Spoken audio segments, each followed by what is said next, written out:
o tríplice aspecto da doutrina espírita. A doutrina espírita está simbolizada por um triângulo equilátero de forças espirituais, formado por 3 aspectos diferentes. Emmanuel conceituou lá no livro O Consolador, no seu prefácio. Vamos perguntar a você, quais são os pilares do conhecimento humano que caracterizam o Espiritismo? E o que cada um desses representa para a nossa evolução? Veremos. No processo da evolução humana, encontramos 4 pilares essenciais, que têm como base a cultura humana, a cultura da espécie humana. Esses tiveram seus períodos característicos de manifestações, um sempre descendente do outro. E são esses a magia, a religião, a filosofia e a ciência. Vejamos um particularmente. A arte de fazer o que a natureza não tem pronto. Chama-se magia.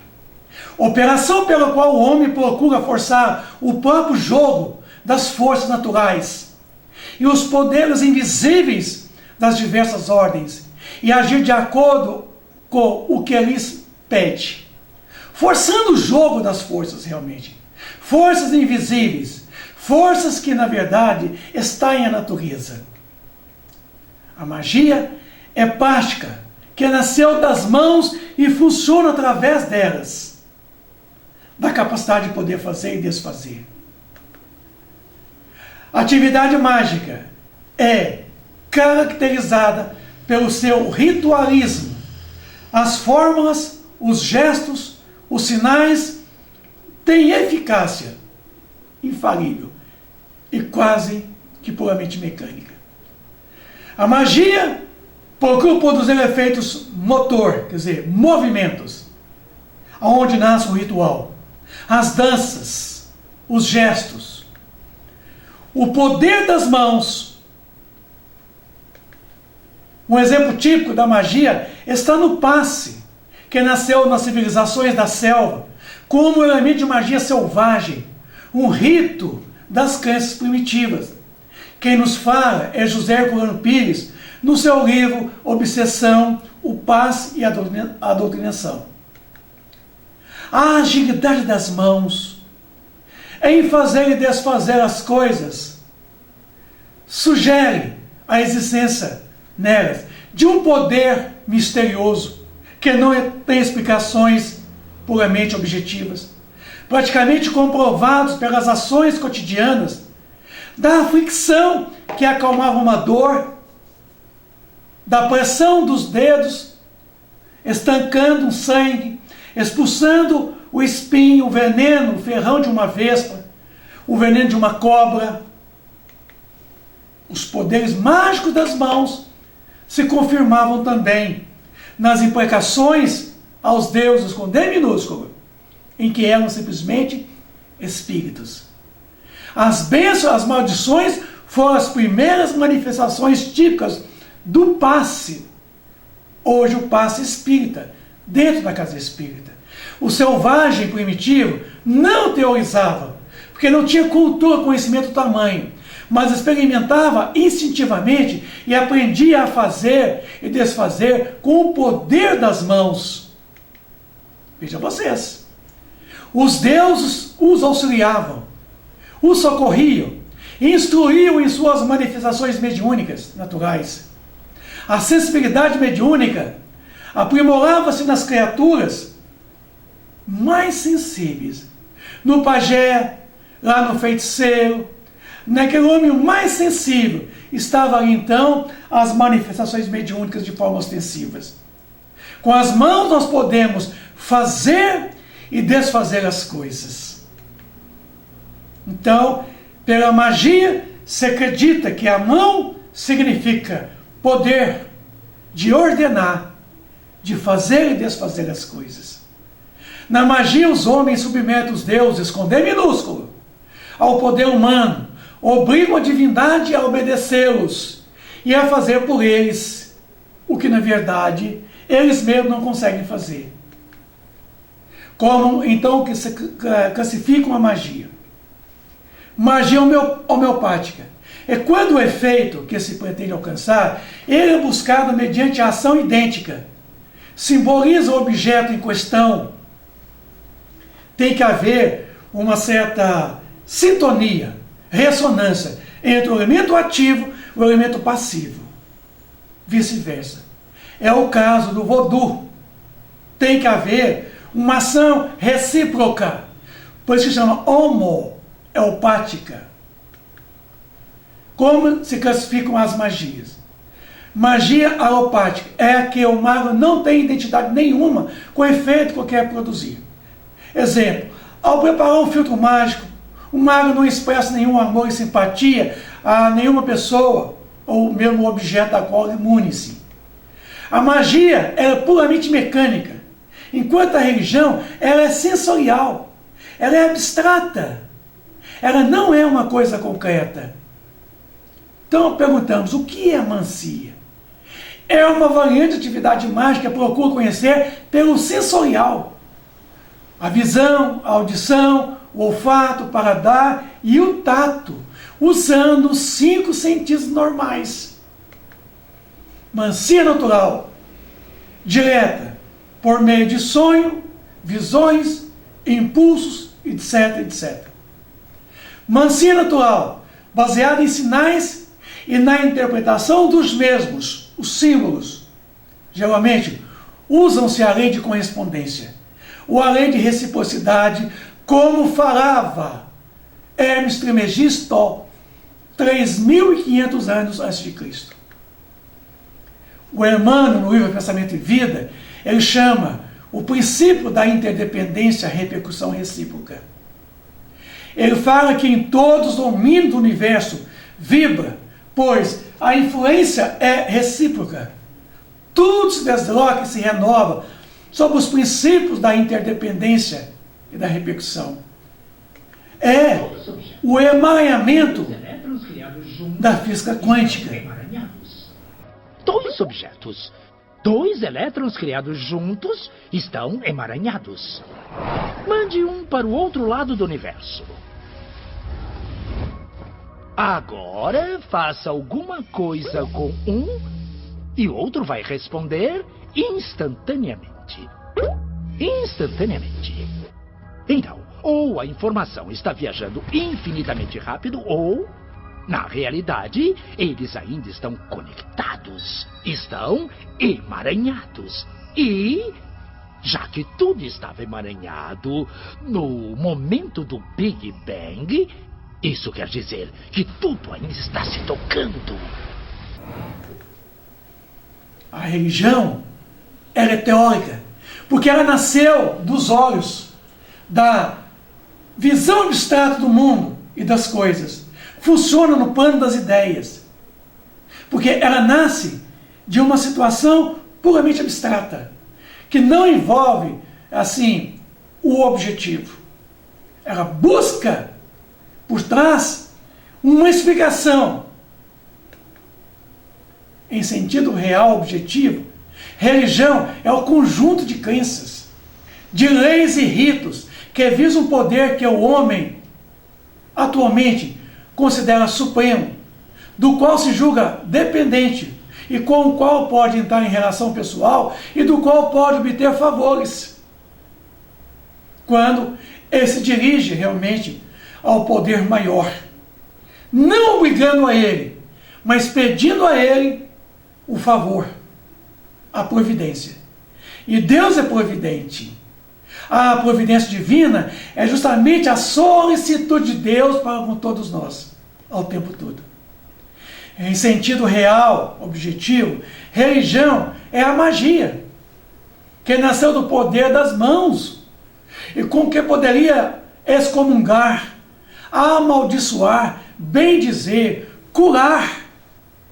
Acreditava que o poder estava nas mãos, e com ela poderia fazer e desfazer tudo com as mãos. Proteger, amparar, abençoar, excomungar. Religiões são escolas religiões no plural, por onde se professam crenças, ritos, dogmas, ensinamentos, capazes de desenvolver em cada um de nós um sentimento de reconhecimento do Criador em nós mesmos, nos fazendo voltar à causa. Este reconhecimento só se dá quando do desenvolvimento pleno de nossa consciência. Até lá, a religião ela é muito ainda no processo puramente anímico. Ela ainda não alcançou um nível de sentimento em nós. Criados sempre ignorantes, conforme a pergunta 115 do Livro dos Espíritos, simples como o princípio inteligente que eu sou, e que vocês também o é, que somos ignorantes porque não temos conhecimento de nós mesmos e do nosso Criador. Então, quando Deus nos cria, Ele nos cria como o princípio inteligente do universo, não como espírito. Porque lá, na condição de princípio inteligente, nós trazemos a inteligência para ser desenvolvida por nós. Nós trazemos a nossa perfeição, a nossa perfectibilidade para desenvolver por nós mesmos. Mas somos ainda ignorantes, somos inconscientes de nós mesmos. Com isso, é imperioso sabermos que as religiões têm esse papel de religar, quer dizer, de religar sentimento inato e embrionário de espiritualidade que desenvolveremos com o despertar de nossa consciência, que virá com o progresso do intelecto moral. Então veja bem que na medida em que nós desenvolvemos moralmente, o nosso sentimento de espiritualidade, ele desenvolve cada vez mais. A nossa perfectibilidade. Para isso as religiões vêm para nos ensinar esse caminho de voltarmos para dentro de nós mesmos e reencontrar a causa maior, que é o Criador, e nela a perfeição, e buscarmos a nossa identificação como criatura que somos, princípios inteligentes, a causa maior, que é substantivo, a inteligência suprema, causa primeiro de todas as coisas, que é Deus, o Criador. Caminho para reencontrarmos o Criador dentro de nós mesmos, de forma consciente, sabedores. Aí já não seremos mais ignorantes como o fomos lá no ato da criação. Já somos pessoas conscientes e desperta a nossa consciência. Através da religião, desenvolveremos o sentimento de espiritualidade, que é a qualidade de espírito, é a busca do desenvolvimento dessa perfectibilidade que nos conduzirá à felicidade plena. Deus nos adjetivou, Deus é inteligência e nos dotou da sua qualidade, nos adjetivou, nos fazendo seres inteligentes. O princípio inteligente do universo.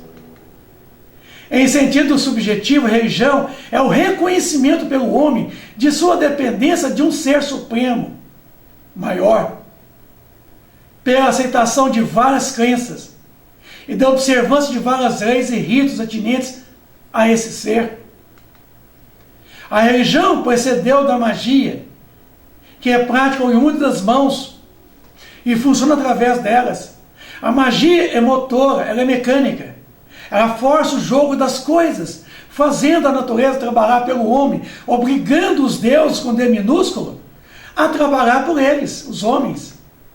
A religião racional é, portanto, consciente, baseia-se na fé esclarecida pela razão, que não comporta de maneira nenhuma essas e outras práticas formais, carregadas de um miticismo exacerbado e de um aspecto puramente religioso, místico, mas sim de um ponto racional concreto, já não mais de um Deus pessoal, mas de um Deus de inteligência suprema, causa primeiro todas as coisas.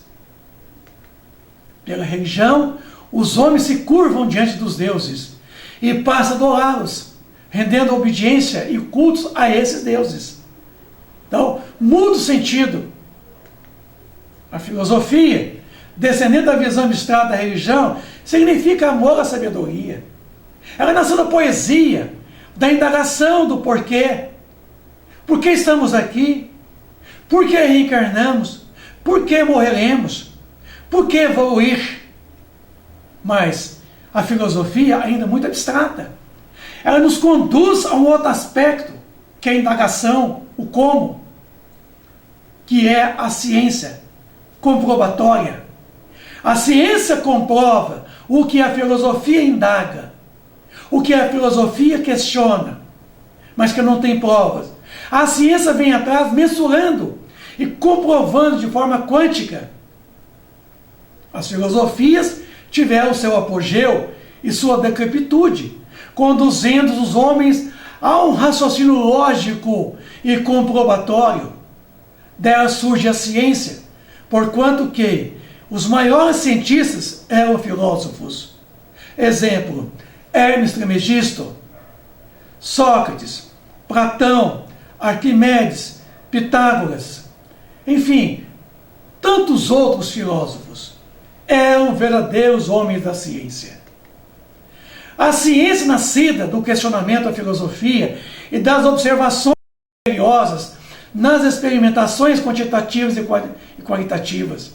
De posse da razão, ela conclui que a religião abstrata e a filosofia indagadora não poderia comprovar. A religião era muito abstrata, a filosofia ainda muito abstrata, mas a ciência era concreta, porque ela quantifica e qualifica o fator, a coisa, porque ela volta muito para a questão objetiva, quer dizer, a matéria. Enquanto a filosofia e a religião, ela volta mais para as questões subjetivas, o ser. Sem a religião e filosofia, a ciência estaria amputada em suas investigações, pois lhes faltaria o método, é o chamado espírito perquiridor, do questionamento. Por que a eletricidade passa por um condutor e faz uma lâmpada acender? Por que a eletricidade produz a luz? Por que a luz produz também a eletricidade? Esse é o papel da ciência. Comprovar.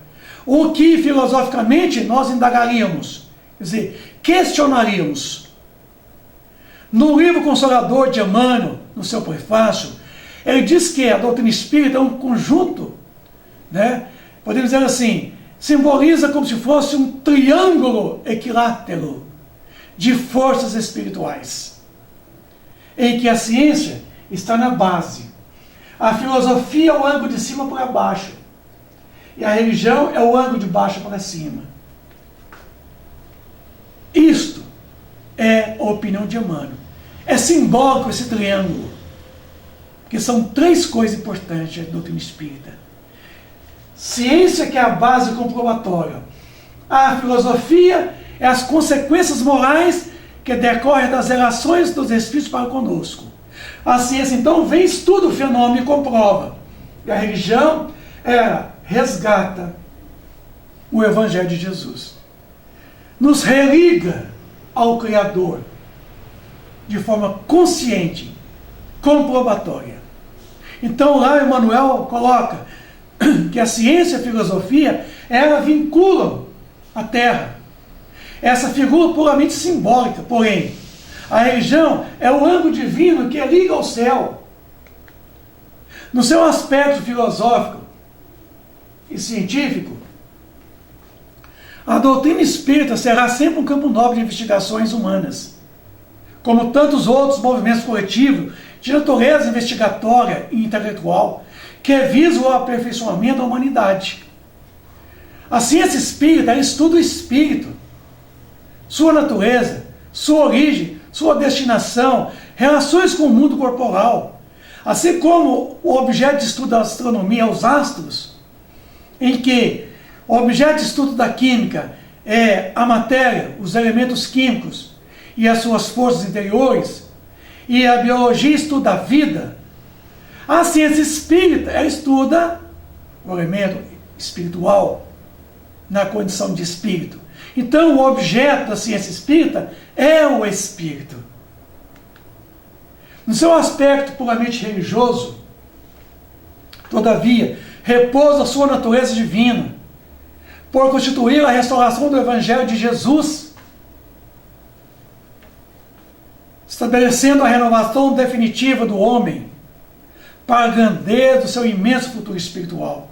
Então, a doutrina espírita tem um papel de resgatar a causa na casa, fazer com que o Evangelho de Jesus de 2000 anos atrás, ele venha realmente ser restabelecido em espírito e verdade para toda a humanidade. A ciência e a religião são duas alavancas da inteligência humana. Uma revela as leis do mundo material, a ciência. A outra, as leis do mundo moral, a religião. Ambas tendo o mesmo princípio que é Deus, o Criador, não podem contradizer-se. Se elas são a negação uma da outra, uma necessariamente está errada e a outra certa. Porque Deus não pode querer destruir a sua própria obra, criando uma coisa que vem de contra a sua própria criação. A incompatibilidade que se acreditava prende-se a um defeito puramente de observação e de muito exclusivismo de uma parte e da outra. Daí um conflito onde nasceram a incredulidade e a intolerância e levou até mesmo às guerras santas. Quantas guerras santas nós tivemos?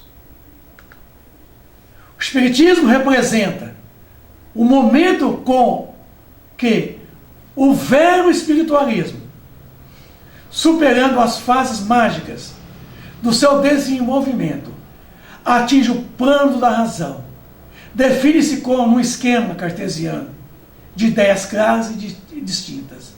Então o Espiritismo, hoje, não é o velho espiritualismo, que tudo atirava aos domínios do sobrenatural, do maravilhoso, do fantástico. Esse novo Espiritismo, através da doutrina espírita, ele é a nova visão desses fenômenos até então não explicados, porque não existia a ciência ainda, não havia ainda a racionalidade. A ciência é a base. A filosofia é o ângulo descendente do céu para a terra, e a religião é o ângulo que liga o homem ao céu. Então vejam vocês, a ciência, a filosofia e a religião compondo-se o tríplice aspecto da doutrina espírita. Perguntemos, interessante observar que a obra do Sr. Allan Kardec é permeada desses três aspectos. Não é isso? Não. Importante salientar que a obra espírita não é do Sr. Allan Kardec, e sim dos espíritos. Se fosse dele, do Sr. Allan Kardec, não haveria como chamá-lo de espiritismo, mas sim de kardecismo. Então você para, meu amigo. Você para de dizer que Kardec falou, que Kardec disse, que Kardec construiu, que Kardec é o formador da opinião espírita, que Kardec é o construtor do espiritismo, é o fundador. Não! A obra é dos espíritos, razão pelo qual nós chamamos de espiritismo. Espiritismo, esse ismo dos espíritos, tudo que é o imundo dos espíritos, então é espiritismo e não kardecismo. Então as ideias não são de Allan Kardec, a obra não é dele, e eu comprovo, porque estou aqui para comprovar para vocês que me ouvem e me assistem, de que na verdade a obra não é dos homens. Lá no Livro dos Espíritos, na conclusão de número 6, disseram eles, o Espiritismo não é obra de um homem, então não é de Kardec. Ninguém pode inculcar-se como seu criador, pois tão antigo é ele, quanto a criação. Encontramos-lo por toda parte, em todas as religiões, principalmente a religião católica, e aí com mais autoridade do que em todas as outras religiões. Porquanto nela nos depara o princípio de tudo que há no Espiritismo. Então, por que o Espiritismo é de todos os tempos da humanidade? Porque em todos os tempos da humanidade, os Espíritos manifestaram. Vieram trazendo as suas orientações, seus ensinamentos, através do processo inicial que eu já falei, da magia. mostrando o poder inicial de tudo, o que estava atrás desse poder. Esse poder eram os próprios espíritos, que eram considerados deuses, com D minúsculo, que vinham ensinar os homens ao caminho a trilhar para a sua libertação espiritual. Veio a religião despertando no homem o sentimento de religar ele entre os próprios homens ao Criador. E veio a ciência comprobatória para quantificar tudo isso que os Espíritos trouxeram de todos os tempos da humanidade. Esses princípios continuam lá em todas as religiões, os Espíritos em todos os graus de elevação, suas relações ocultas e ostensivas com os homens, os anjos guardiões, lei de causa e efeito, reencarnação, a emancipação da alma durante a vida, através dos sonos, chamamos hoje de desdobramento, a dupla vista, quer dizer, as percepções extrasensoriais, em todos os gêneros de manifestações que chamamos de mediunidade, as aparições, até as aparições tangíveis. Quanto aos demônios, esses não são senão os maus espíritos, e salvo a crença de que aqueles foram destinados a permanecer perpetuamente no mal. Então vejam vocês, estará nos princípios das religiões, que os espíritos obsessores que nós estudamos hoje através da doutrina espírita, ao passo que esse aceno do progresso se conserva aberto aos segundos, não há entre uns e outros mais do que simples diferença de nomes. Chamamos deles, lá, antigamente, desses demônios, né, daimons. Sócrates tinha um daimon, que ele soprava no ouvido, inspirando ele. E todos nós também temos em nossas companhias obsessores, né, chamando hoje esses de obsessores, mas que são aqueles espíritos que estiveram conosco desde o tempo mais remoto. Na revista espírita de 1851, de março, está escrito o seguinte: convencidos da verdade dessa doutrina e do bem que ela está convocada a produzir, tratei de lhe coordenar os elementos, esforcei-me por torná-la clara e para todos inteligível. É tudo quanto me cabe, e, assim, jamais me considerei o seu criador. Quem falou isso? Sr. Allan Kardec. Então, como é que você acredita que o Kardec falou isto lá no Livro dos Espíritos, no Livro dos Médiuns, no Evangelho segundo o Espiritismo, no livro Céu e Inferno, no livro A Gênese? Enquanto ele está dizendo aqui, jamais me considerei seu criador. A hora cabe inteiramente aos Espíritos esta honra, esta presteza, esse favor que eles nos prestaram. Então, Allan Kardec não é o criador do Espiritismo.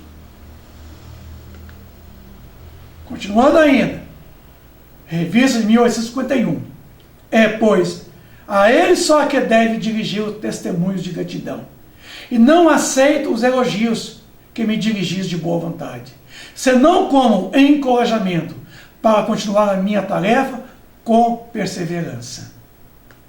Lá na revista de 1864. Veja vocês, tal é, em resumo, senhores, o ponto de vista sobre o qual se deve encarar o Espiritismo. Nessa circunstância, qual foi o seu papel? Não é nem de inventor e nem de criador. Viu? Então, mais uma vez, ele não é o criador da doutrina.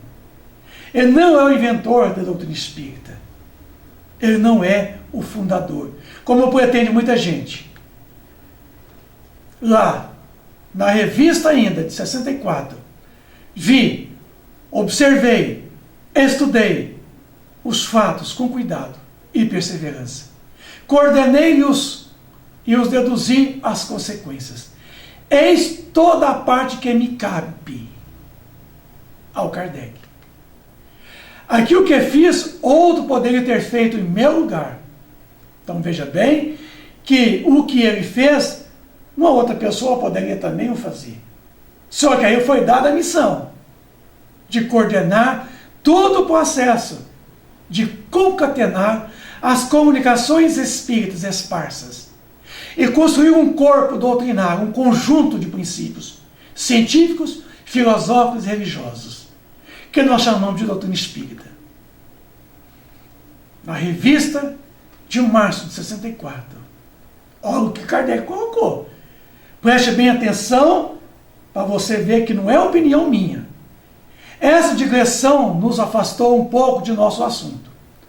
Mas ela é útil para nos fazer conhecer de que maneira procedemos em fato de teorias novas concernentes ao Espiritismo, que está longe de ter dito a última palavra sobre todas as coisas. Porque tem gente falando aí que o Allan Kardec falou que ele não havia dito a última palavra. Não foi ele que falou isso. Ele está falando que foram os espíritos que não disseram a última palavra sobre todas as coisas. Não emitimos jamais uma que não haja recebido a sanção da qual acabamos de falar. É por isso que algumas pessoas um pouco impacientes se espantam de nosso silêncio em certos casos. Porque a obra não é dele. Ele é um codificador. Uma pessoa que colecionou as comunicações esparsas e construiu um princípio chamado codificação espírita kardeciana. Então, não foi ele que falou, que não disse a última palavra sobre todas as coisas. Foram os próprios espíritos que nos asseguram. Então, há aí um equívoco de pessoas achando que o Allan Kardec foi quem pronunciou a última palavra. Não. Não foi ele e nem foi a doutrina, porque a última palavra não foi dita ainda. E não será dita, porque a doutrina espírita não é um sistema fechado. É um sistema aberto. Ela não é sistematicamente um conjunto fechado. Não. É uma proposta inovadora. É uma proposta progressiva e progressista. Embora o Espiritismo nos haja dado a chave de muitas coisas, ainda não nos disse a sua última palavra. Acho que está muito claro. Vamos repetir. Embora o Espiritismo já nos haja dado a chave de muitas coisas, ainda não nos disse a última palavra. Então, amigo, não foi só Allan Kardec que falou, foram os espíritas. Viu? E, no caso que se trata, a última hipótese nada tinha de positivamente absurda. Confessamos que, à primeira vista, pendemos bastante desse lado, não vendo no fato o caráter de uma verdadeira alucinação. Mas, com uma palavra, os espíritos vieram derrubar a nossa suposição e colocar a verdade por excelência. A força do Espiritismo tem duas causas preponderantes. A primeira é que torna felizes os que o conhecem e o compreendem, e o praticam. Ora, como há muita gente infeliz, ele recruta um exército inumerável entre os que sofrem. Quer lhe tirar esse elemento de propagação, que torne os homens de tal modo felizes, moral e materialmente, que esses nada mais tenham a desejar, nem neste, nem no outro mundo, não pedimos mais, desde que seja atingido o objetivo. E a segunda coisa é que ele não repousa na cabeça de nenhum homem. Então não partiu da cabeça de Allan Kardec a doutrina espírita. Se fosse, seria kardecismo e não espiritismo. Eu estou falando errado ou está muito claro? A segunda é que ele não repousa na cabeça de nenhum homem. O quê? O espiritismo. que possa ser derrubado. Não tem um foco único que possa ser extinto, porque ele veio de vários espíritos em lugares diferentes do planeta Terra, da França. Então ele não partiu de um único homem, de um único médium. O controle universal das comunicações, a universalização das comunicações que está lá inserido no início do livro, o Evangelho segundo o Espiritismo, nos propõe que, se a doutrina espírita é tão racional, é porque ela não repousa sobre a cabeça de um único homem, de um único espírito. Ela veio do ensinamento dado dos espíritos, no plural, e não no espírito, dos espíritos. Então, não é de Kardec. Por favor.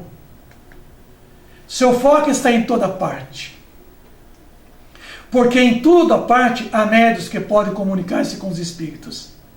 Não há família que não as possui no seu seio e que realizam essa palavra do Cristo.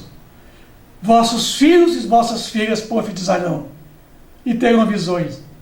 Porque, enfim, o Espiritismo é uma ideia. E não há barreiras impenetráveis às ideias, nem bastante altas, para que essas não possam ser transportadas. Então veja bem a profundidade do ensinamento espírita. De que não partiu da cabeça de um único homem, que vocês acham que foi Allan Kardec, não foi. Partiu de um conjunto de dezenas, centenas, talvez milhares de espíritos, comunicando desde o início do mundo, que foi o mundo. Mas foi no século XIX em que essas comunicações tomou rumo, racionalidade, objetivo e finalidade, através da doutrina espírita, que vem no século XIX interpretar os espíritos de todos os tempos da humanidade de forma racional, fidedigna, coerente ao cristianismo de Jesus vivo na Palestina. O Espiritismo, ele é a terceira revelação da lei de Deus, mas não tem nenhuma personificação de nenhuma individualidade, porque é fruto de ensino dado não por um homem, sim pelos Espíritos, que são as vozes dos céus, em todos os pontos da terra, com o concurso de uma multidão inumerável de intermediários. O prefácio do Evangelho segundo o Espiritismo nos coloca ali.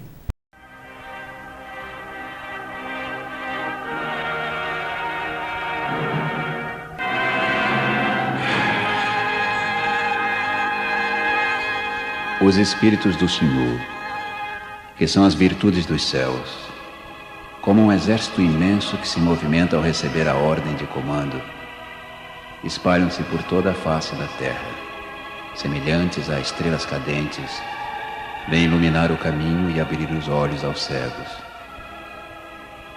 Eu vos digo em verdade que são chegados os tempos em que todas as coisas devem ser restabelecidas no seu verdadeiro sentido para dissipar as trevas, confundir os orgulhosos e glorificar os justos. As grandes vozes do céu ressoam como o toque da trombeta e os coros dos anjos se reúnem. Homens, nós vos convidamos ao divino concerto. Que vossas mãos tomem a lira, que vossas vozes se unam e num hino sagrado se estendam e vibrem de um extremo do universo ao outro. Homens, irmãos amados, estamos juntos de vós. Amai-vos também uns aos outros e dizei, do fundo de vosso coração, fazendo a vontade do Pai que está no céu: Senhor, Senhor, e podereis entrar no reino dos céus.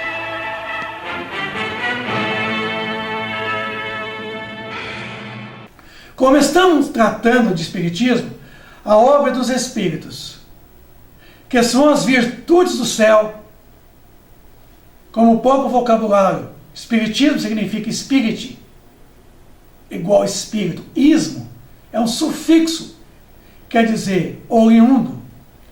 Oriundo dos Espíritos. Espiritismo, oriundo dos Espíritos. O papel do Sr. Allan Kardec foi simplesmente de concatenar as comunicações esparsas vindo dos Espíritos, através de uma variante enorme de quantidade de médios e de lugares diferentes, e as agrupá-los de modo coerente, fidedigno, formando assim um contexto doutrinário, pedagógico e metodológico, facilitando a sua assimilação para os seus futuros seguidores, os espíritas.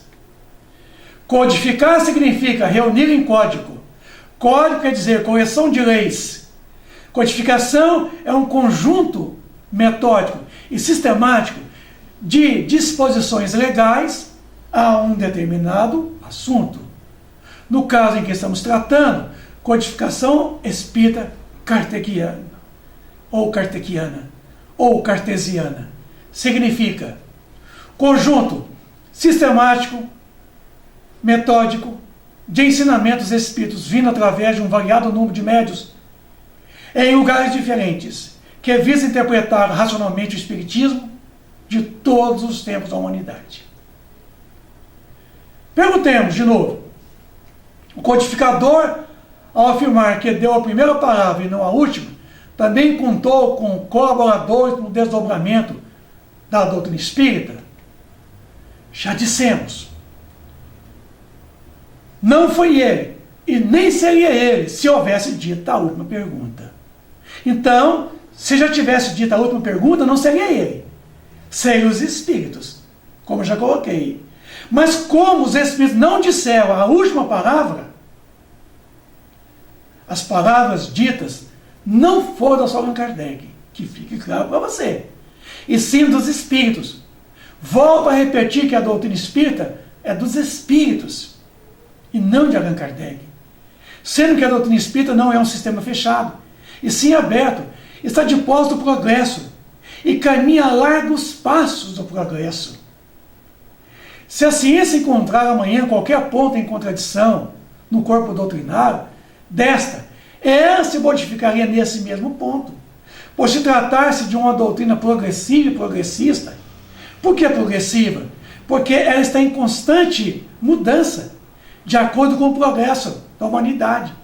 Mas ela promove os homens também ao seu próprio progresso. Por isso que ela é progressista. O Espiritismo é a nova ciência que vem revelar aos homens, por provas irrecusáveis, a existência e a natureza do mundo espiritual e suas relações com o mundo corporal.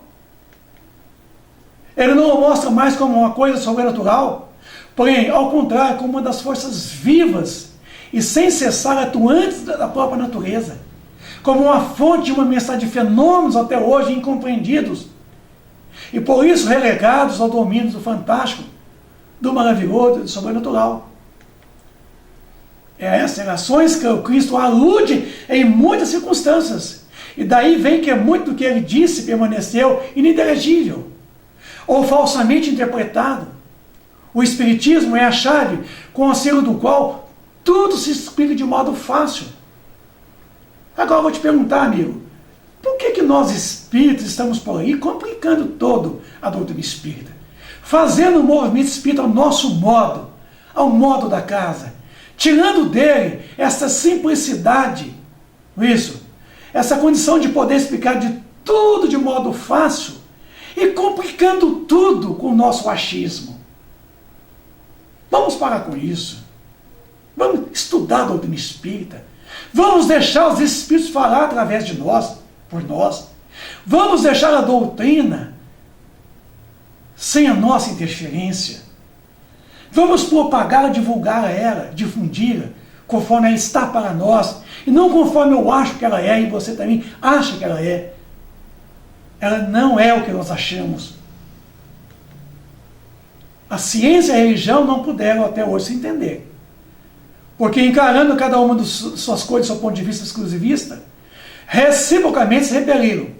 Faltava com quem encher esse vazio, que os separava, um traço de união que as aproximasse. E esta é o Espiritismo. Através da doutrina espírita. Esse traço de união está no conhecimento das leis que regem o universo. Mas o universo é um aspecto material e espiritual. Suas relações com o mundo corpóreo. Leis tão imutáveis quanto as que regem o movimento dos astros e a existência dos seres. Leis que vai muito além da explicação da matéria, mas que explicam o espiritual, o mundo espiritual, a antecedência dele e a permanência dele, antes e depois. Porque o mundo espiritual, ele é real. O nosso mundo aqui, esse mundo que vocês estão vendo aqui, virtual, isso tudo aqui é virtualidade. O mundo espiritual, ele é real. O Espiritismo, ele tem um objetivo principal. E qual é este princípio? É a revelação das leis divinas, das leis naturais, que já existia aí desde os primórdios de tudo. Por isso que é a terceira revelação das leis divinas, das leis naturais. E através da doutrina espírita, nós vamos identificar essas leis, leis físicas, leis químicas, leis biológicas, leis morais. Quanto da paz da ciência, leis que governam o mundo espiritual, suas relações com o mundo corporal, através do fenômeno mediúnico, da qual nós devemos a doutrina espírita, a explicação, a lógica do fenômeno espiritual. A doutrina explica as leis do mundo corporal, as leis da física, da biologia, as leis da química, porque ela comprova o fenômeno da matéria, o princípio material. Ela fala do princípio espiritual de que nós somos e a relação com o princípio material de que nós detemos. Então, ela fala das leis físico-químicas e biológicas. Leis físicas, químicas, biológicas e as leis morais. Esse é o papel da doutrina espírita. Acusava o espiritismo de bruxaria, de magia, etc. Mas esquece que a astronomia nasceu da astrologia, que a química nasceu da alquimia. Enfim, o espiritismo teve como precursor o magnetismo. Então, por que acusaram ele de magia? Sendo, estando ele de posse da ciência, ele veio comprovar o princípio que rege o universo, uma das forças do universo, o eletromagnetismo. Com isso, através do eletromagnetismo, é que o espiritismo veio, em tempos modernos, comprovar todos os fenômenos espirituais. Vamos lá para a quarta pergunta. Você citou o aspecto religioso que foi causa de alguns dilemas entre os espíritas. Eu te pergunto, o espiritismo, ele é uma religião? Uma religião formal, como as demais?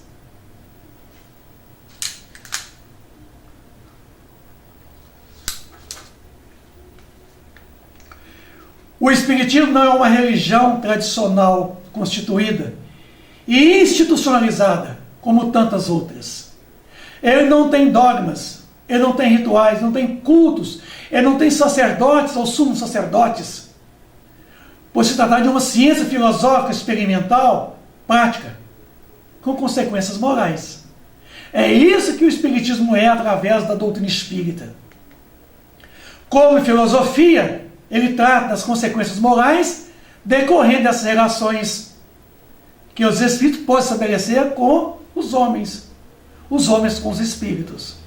Então veja bem, todas aquelas consequências morais que vieram através do ensino da doutrina espírita é justamente seu aspecto filosófico. E a mola propulsora de toda a doutrina espírita é a sua filosofia, a filosofia espiritualista.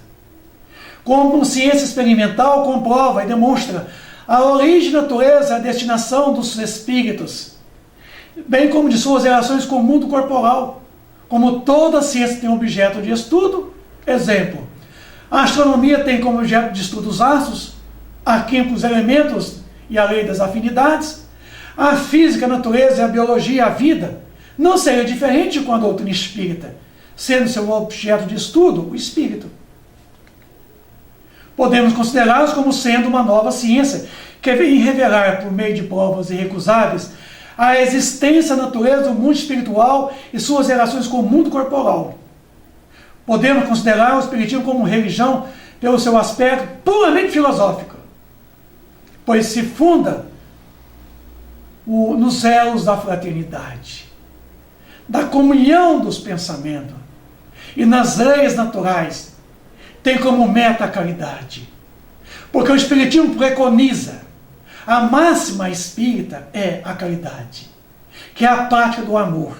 Então, o espiritismo não é como as outras religiões formais, ritualizadas, dogmáticas. O espiritismo é progressista e progressivo, porque ele tem como lema a caridade. Ele busca os elos da fraternidade entre os homens e toda a humanidade. Ele procura nos levar ao entendimento da comunhão dos pensamentos. Ele nos volta para a observância das leis naturais. E tem como meta o amor. A ideia de religião implica o culto, o que ela não tem, mas desenvolve os laços morais entre os homens, desenvolvendo o sentimento de fraternidade, de solidariedade, de benevolência, de indulgência. O espiritismo é a religião da amizade, do sentimento nobre, do amor. O espiritismo é uma doutrina filosófica de efeitos religiosos, como qualquer filosofia espiritualista, pelo que forçosamente vai ter as bases fundamentais de todas as religiões: Deus, a alma, a sua imortalidade e a vida futura. Mas não é uma religião instituída, visto que não tem culto, ela não tem rito, não tem templos, e que, entre seus adeptos, nenhum tomou e recebeu o título de sacerdote ou sumo sacerdote. Esses qualificativos são de pura invenção da crítica, que querem realmente derrubar a proposta espírita. O espiritismo, para finalizar, é ao mesmo tempo uma ciência de observação, uma doutrina filosófica. Como ciência prática, ele consiste nas relações que pode estabelecer com os espíritos. Como filosofia, ele compreende todas as consequências morais decorrentes dessas mesmas relações, nos trazendo os ensinos dos espíritos para a nossa libertação espiritual, para a nossa evolução espiritual. Mas não é mera filosofia, é uma filosofia comprobatória, porque ela tem seu aspecto comprobatório, que é a ciência.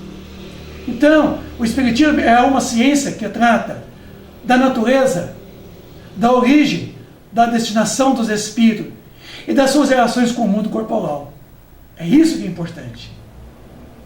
Agora, esse negócio de espiritismo de umbanda, espiritismo de mesa, espiritismo kardecista, alto espiritismo, baixo espiritismo, kardecismo, são corruptelas, que estão no vocabulário dos espíritos desinformados, preparados, que não estudam doutrina espírita, que saem por aí assumindo a tribuna espírita, querendo falar daquilo que nem se conhece para si mesmo, menos ainda poder falar para vocês. O sufixo ismo quer dizer oriundo, budismo oriundo de Buda, cristianismo oriundo de Jesus Cristo, espiritismo oriundo dos espíritos, kardecismo oriundo de Kardec. Então tá aí.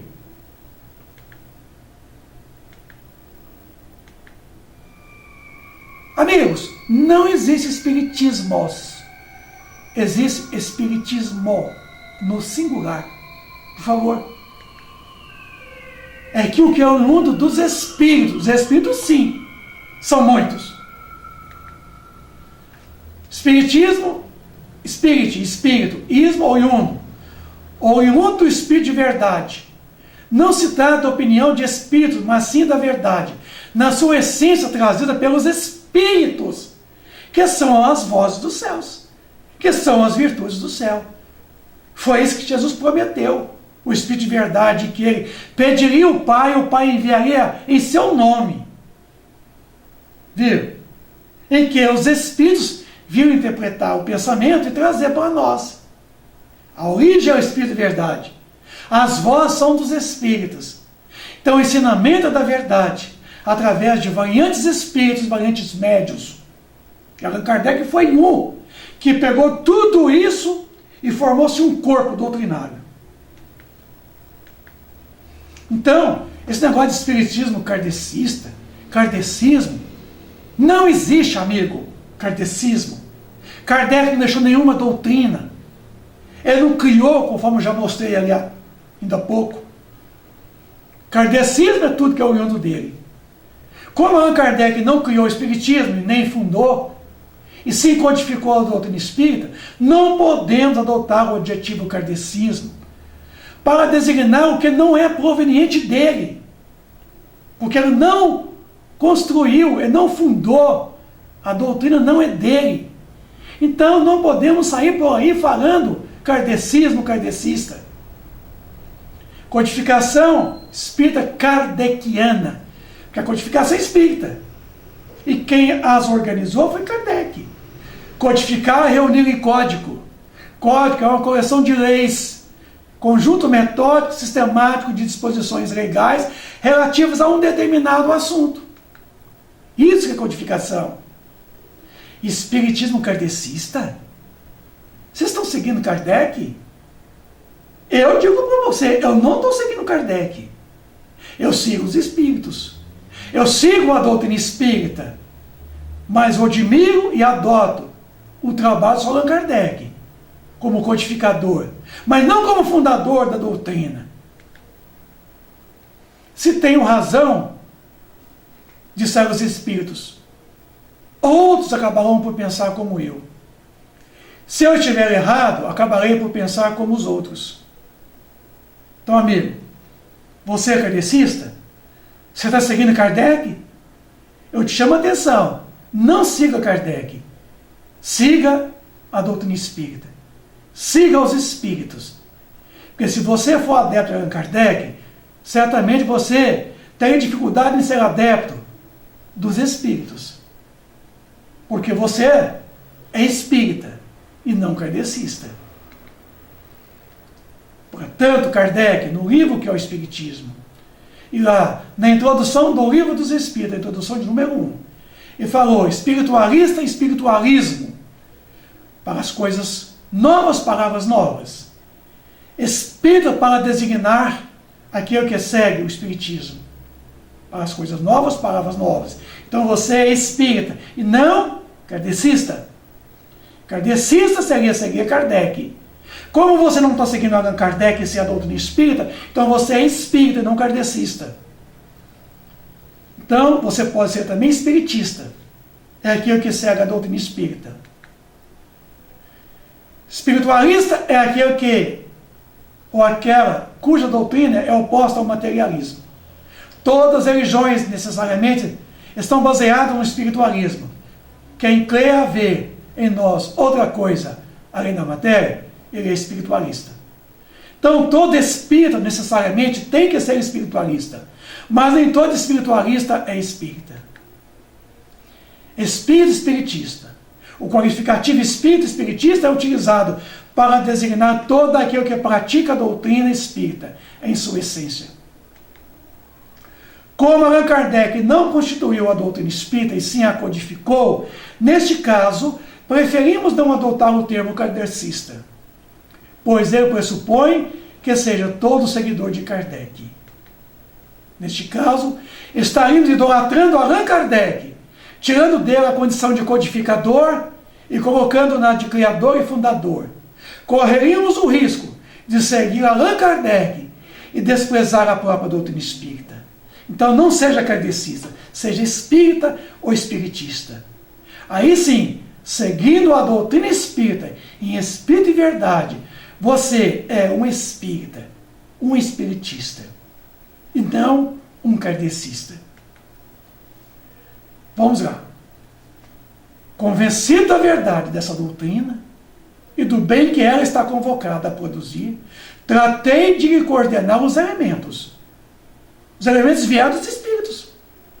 Esforcei-me por tornar o claro e para com todos inteligível. Ela organizou metodicamente princípio, meio e fim, e tudo quanto me cabe, e assim, jamais me considerei seu criador.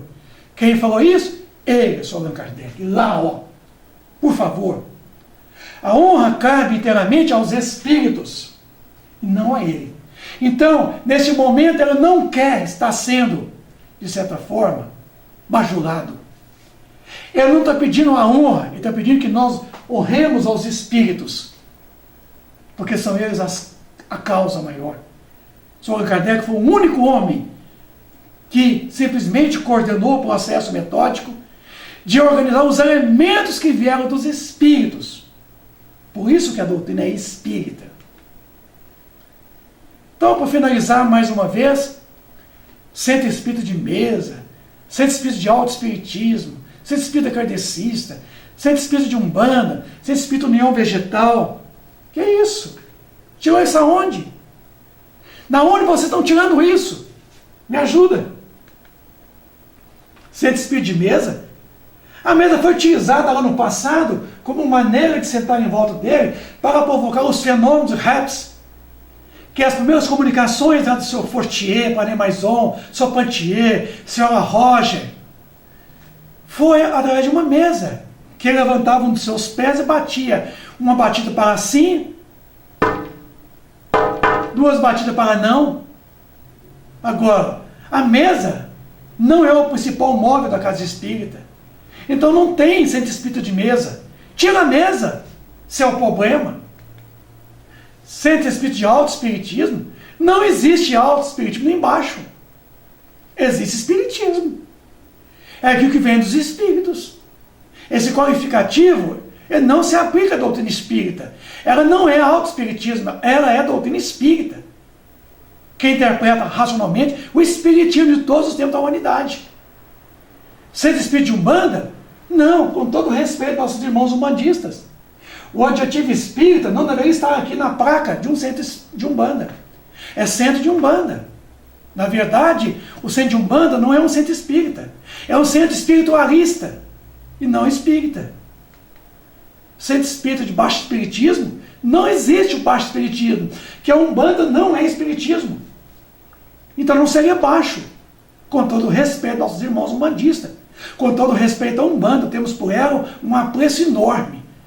O movimento afro-brasileiro, o movimento sincrético afro-brasileiro, chamado Umbanda. Agora, nós podemos dizer um centro espírita de baixo espiritismo? De jeito nenhum, isso não existe. Centro espírita União Vegetal não existe. A União Vegetal é um outro movimento. O objetivo espírita aqui pesa para nós, porque a prática da União Vegetal ela é toda cheia de rituais, dogmatismo, de aparamentos. A doutrina espírita está livre de tudo isso. Então não existe centro espírita União Vegetal, existe centro de União Vegetal, seria melhor.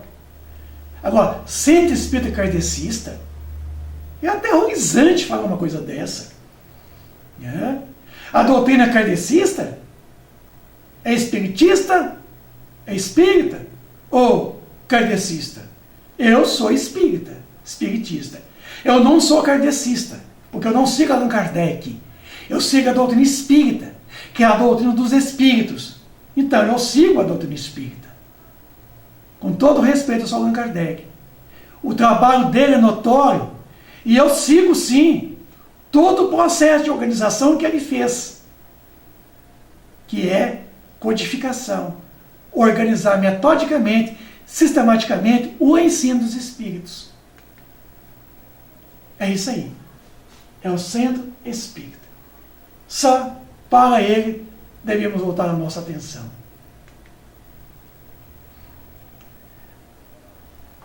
O mais urgente seria promover a sociedade em um local conveniente situado e disposto para as reuniões e recepções, sem lhe dar um luxo desnecessário e, ao mais, sem cabimento.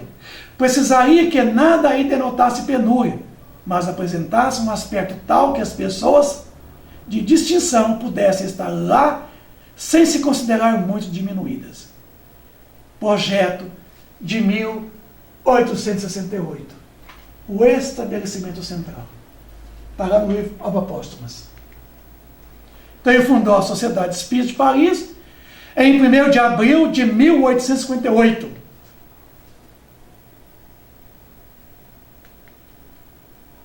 O que é um centro espírita, para terminar a nossa fala? O centro espírita é a casa do espiritismo. É uma sociedade regularmente constituída, composta de homens e o concurso dos bons espíritos, para desenvolver as ideias dos espíritos e promover os homens a um estado social, moral, espiritual de forma definitiva. A evolução dos homens. Diz Victor Hugo, o centro espírita seria um ponto de óptica, que quer dizer um ponto de convergência doutrinária, aonde os espíritos buscam unidade de princípios, como ficou demonstrado no livro Apóstolos, na sua segunda parte, no projeto de 1868. Isso aí, ó. Irradiando para lá, vem centralizar num centro, um ponto em comum, e projetando para o contexto humanitário, a sociedade. No plano social, espírita e não espírita. Aqui é o centro espírita. Aqui é a doutrina espírita que converge todo o ensino e todo o trabalho. O centro espírita é uma empresa, não uma empresa comum, mas uma empresa que tem um CNPJ, porque é pessoa jurídica, onde tem empreendimentos materiais, social, cultural, intelectual, moral, espiritual. Deve ser organizada de tal forma e administrada normalmente, garantindo assim a sua estabilidade e harmonia, para que possa realizar sua proposta de trabalho, com uma grande diferença, que seus empreendimentos são voltados para o aspecto material, social, cultural, intelectual, moral e espiritual. Eis aí a grande diferença para uma empresa comum. Enquanto uma empresa comum empreende empreendimentos materiais, a casa espírita empreende valores morais e espirituais. É uma empresa, mas não uma empresa comum, como os demais que conhecemos, que visa o principal objetivo, o lucro material. O centro espírita é uma pessoa jurídica que deve ser incorporada no contexto da sociedade, dentro da lei do Código Civil, que regula as relações sociais. São empreendimentos definitivos. É a casa do espiritismo. Os principais objetivos do centro espírita: desenvolver os princípios doutrinários contidos na codificação espírita kardeciana, por vindo dos espíritos, e divulgá-los a todos sem distinção, estabelecendo a unidade de princípios propostos pelos próprios espíritos ao codificador Allan Kardec, lá no projeto de 1868, lá no livro Apóstolos. Esses princípios são contidos no Pentateuco kardeciano, vejam vocês, 5 obras essenciais, digamos assim, estabelecendo a revivência do cristianismo vivo do Cristo. A causa na casa. E a finalidade do centro espírita: promover o bem-estar social de sua comunidade, de seus frequentadores, resgatando todos os valores da criatura humana, inclusive a cidadania, devendo ser um centro de serviço ao próximo, tanto no plano material como no plano social, moral e espiritual, seja ele espírita ou não, contribuindo para a transformação do homem dentro dos padrões do Evangelho de Jesus Cristo. Eis a sua finalidade. E tem como meta, dizendo: a caridade em ação é o metro de medir, que determina a dimensão da fé. A fé raciocinada. A fé da qual você acredita, não porque o outro disse, mas que você encontrou a certeza dessa força dentro de você. E que você desaloje essa força, seja na inteligência, seja na moral espiritual. Amigos, obrigado.